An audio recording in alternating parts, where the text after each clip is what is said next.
विद्यार्थियों, आज मैं आपको माध्यमिक शिक्षा बोर्ड राजस्थान कक्षा 10 की गणित विषय की चौथी प्रश्नावली का सवाल समझा रहा हूँ, ग्राफ से संबंधित है। पिछले वीडियो मैंने आपको एक समीकरण सरल करना सिखाया था। आज हम एक अन्य प्रकार की समीकरण को सरल करके उससे कैसे हल प्राप्त किया जाए वो बता रहा हूँ। उसी प्रकार से देखिए, हमारे पास में दो समीकरण हैं, 2x - 5 + 4 = 0 और 2x + y - 8 = 0। ये है हमारा दूसरी समीकरण। पहले वाले वीडियो की तरह ही इसमें भी हम लोग क्या करेंगे, पहले इस प्रकार से निर्माण कर लेंगे डिब्बे का, उसमें x और y को रख लिया जाएगा। अब समीकरण 1 से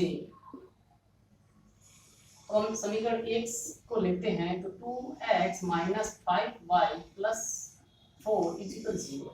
ये जो 4 है ये इधर प्लस का है, तो उस साइड इसको हम ले जाएंगे, पक्ष बदल देंगे, यानी पक्षांतरण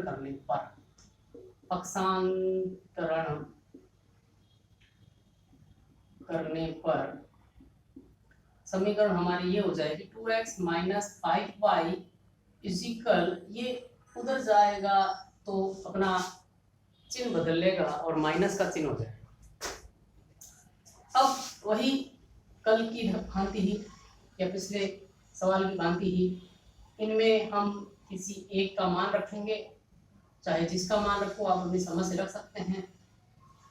मैं इसमें y का मान फिलअप करता हूँ, तो मैंने समीकरण 1 में y का मान 1 रखने पर,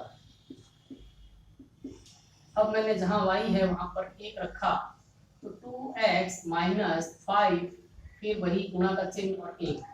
अब ये 5 नहीं हटेगा क्योंकि ये इसके साथ में ऑलरेडी पहले से ही विद्यमान है, पड़ा है, तो ये रहेगा। सिर्फ हम y की जगह 1 रखेंगे और इन दोनों के बीच में कोई चिन्ह नहीं है, तो वहां गुणा का चिन्ह माना जाएगा। अतः समीकरण इस प्रकार की नजर आने लगेगी। अब हम गणना करेंगे, 2x - 5 बन जा 5, यानी 5 माइनस का 4। अब ये माइनस का 4 उधर जाके प्लस में बदल जाएगा, यानी वही पक्षांतर करने वाली आपकी स्थिति गणना है। अब समीकरण की गणना आप लोग जानते हैं कैसे की जाती है। ये 5 इधर चला जाएगा तो अपना चिन्ह बदल कर प्लस में बन जाएगा। अब देखिए, ये दोनों विपरीत चिन्ह की संख्याएं हो गई है। हमेशा ध्यान रखिए, कभी भी दो विपरीत चिन्हों की संख्याएं अगर होगी तो उनमें घटाव होगी, यानी घटेंगे आपस में। अब घटेगी कैसे? अब यहाँ 4 छोटा है, 5 बड़ा है, तो 5 में से 4 घट जाएगा और संख्या क्या है, चिन्ह वह रहेगा जो है संख्या बड़ी होगी। अब यहाँ 5 बड़ा है और प्लस का है, तो हम लोग यहाँ पर 1 रख देंगे। अब ये क्या कि मैंने कोई चिन्ह नहीं लगाया है, जिसका कोई चिन्ह नहीं होता वो प्लस की संख्या मानी जाती है। तो ये स्थिति 2x = 1। अब x रहेगा और ये 1 के बट्टों में जाके 2 बजे, इसका मतलब होता है आधा, यानी कि इसको हम लोग इस रूप में भी लिख सकते हैं 0.5, यानी इसका मान हमारे पास में आ गया 0.5। देख लीजिए।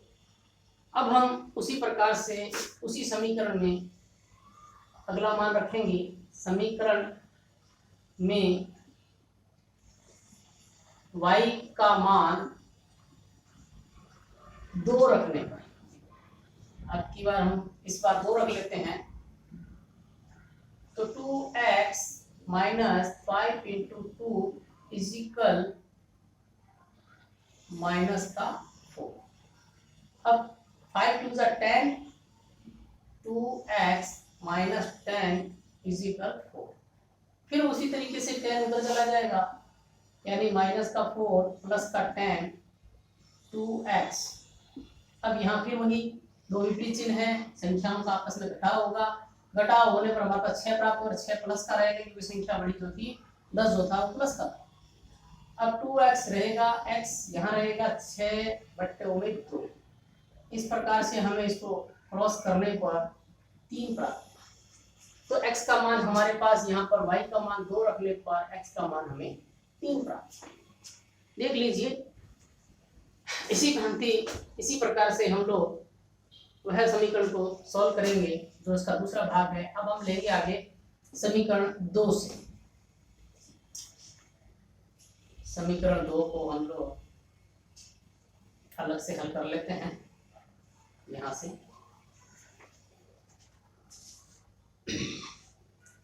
समीकरण 2 से मैंने अब समीकरण 2 से गणना करने पर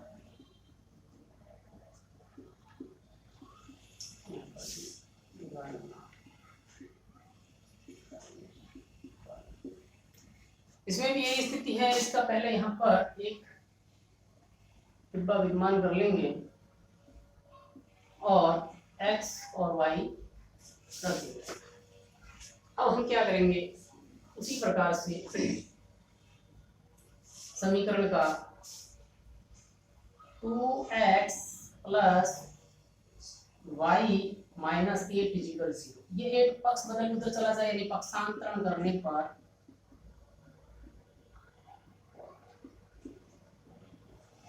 2x plus y is equal plus 5। अब ये प्लस आप चाहे लगाओ या ना लगाओ एक ही बात है, क्योंकि जिस किसी संख्या का अगर कुछ चिन्ह नहीं होता तो वह संख्या प्लस की ही मानी जाती है। अब उसी प्रकार से अब यहाँ पर एक गौर करने वाली बात, यहाँ सिंगल y पर है, अतः आप कोशिश कीजिए कि यहाँ x का मान फिलअप कीजिए। और क्योंकि बाद में हमने इन सवालों में क्या किया है कि यहाँ पर हमें इसको पलट कर भाग लगाना पड़ा, तो हम क्या करेंगे, इसमें भाग लगाने वाली हमारी समस्या समाप्त हो जाएगी। हम यहाँ x का ही मान फिलअप करेंगे। मैंने x का मान रखा यहाँ पर 1, तो जहां पर x है वहां पर मैंने 1 मान लिया, y प्लस 8। अब 2 1 जा 2 इधर ले लेते हैं, 2 1 जा 2 प्लस y इजिकल 8, और ये 8 की तरफ 2 चला जाएगा, 8 माइनस 2 और 6, y का मान आ गया 6। अब समीकरण में यहाँ ये लाइन लिखी नहीं है, आप लोग लिख लेना, पसंद करने के लिए हो गया। उसके बाद में यहाँ लिख लीजिए समीकरण में, चलिए कोई नहीं, यहाँ नहीं लिखा तो आप समझ तो गए होंगे कि क्या ये लाइन बीच में लिखनी है। यहाँ लिख देता हूँ, समीकरण में x बराबर 1 रखने या x का मान 1 रखने पर 2 into 1 प्लस y इजिकल 8। ठीक है, समीकरण में x बराबर 2 रखने पर, पिछली बार हमने रखा था 1, अब की बार हम रखेंगे 2। अब 2 into 2 प्लस y इजिकल 8। अब 2 1 जा 2 4 प्लस y इजिकल 8, और प्लस का पाई इधर रहेगा, 8 की साइड में 4 चला जाएगा, माइनस बन के फिर घटाने पर y का मान आया हमारे पास में 4। तो ये देखिए समीकरण को सॉल्व करने पर इस प्रकार से दोबारा देख लीजिए, हमारे पास में दो समीकरण थी, 2x minus 5y plus 4 equal 0। इसमें समीकरण में पहले हमने पक्षांतरण किया, 4 का 4 उधर जाने पर माइनस का 4 बन गया। अब उसके बाद में हमने यहाँ पर y का मान फिलअप किया, 1 रखने पर हमारे पास गणना करने पर x का मान आ गया 0.5। उसी प्रकार से दूसरे y का मान रखने पर 2 रखने पर यहाँ पर हमारे पास में x का मान 3 प्राप्त हुआ। अब समीकरण 2 से उसी प्रकार से इस पर पहले समीकरण सॉल्व की है, 2x प्लस y माइनस 8 बराबर 0। अब 8 का पक्षांतर करने पर 8 उधर चला गया, माइनस का तो प्लस का हो गया। अब यहाँ पर हमने x का मान रखा है, x का मान 1 रखा, 2 1 2 और 2 उधर जाके माइनस 8 में से घट गया, तो y का मान हमें 6 प्राप्त हुआ। और दूसरी बार हमने y का मान x का मान रखा 2, और इस बार हमने इसकी गणना करने पर 2 दूनी 4 प्लस y बराबर 1, और को उस साइड ले जाके माइनस करने पर हमारे पास y का मान 4 प्राप्त हुआ। तो इस प्रकार से हमारे को दो समीकरणों से दो डिब्बों में x और y के दो मान प्राप्त हो जाएंगे। तो मैंने आपको ये समीकरण सोल्व करना बताया है। आने वाले वीडियो में आपको ग्राफ कैसे निरूपित किया जाएगा वो बताऊंगा। धन्यवाद।